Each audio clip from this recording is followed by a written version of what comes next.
is Sabado. Ngayon, ipapaliwanag naman natin ang isang batong kristal. Paalala, tingnan nyo, hindi yan nagpapakita. Ayaw magpakita.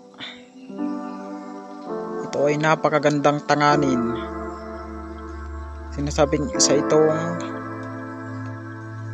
pangil ng kidlat. Ito ay napakalakas at mabibigyan ka nito ng pambihirang kakayahan na napakabilis, napakalakas, basta alam mo ang mga tamang dasal.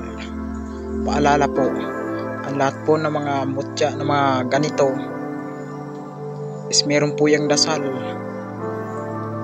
upang mas ma-enhance po ang isang gamit at mas lalong lumakas ang puwersa niya. Ang isa pong mutya is nangangailangan din niya ng dasal upang hindi basta-basta mawala sa inyo at hindi kunin ng kalikasan. Ito po ay napakabangis. Amen. Sa po yung pangil ng kidlat. Ganda po ng gabay.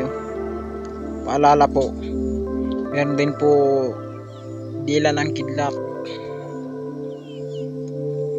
Subalit meron po itong lihim na pangalan upang mapagana nyo sa oras ng kagipitan.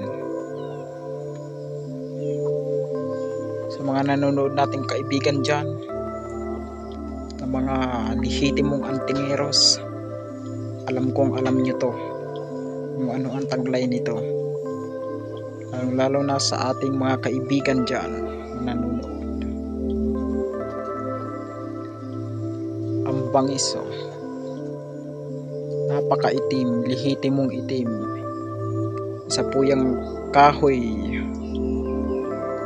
tumama sa kahoy, kaya pa yung balat. Ang bangis,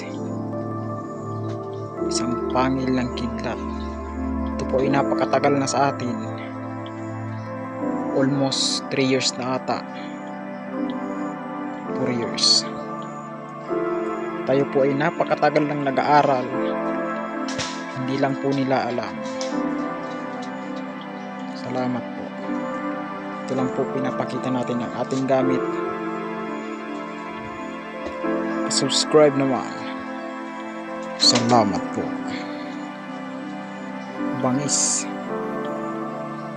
Hindi nakapogi.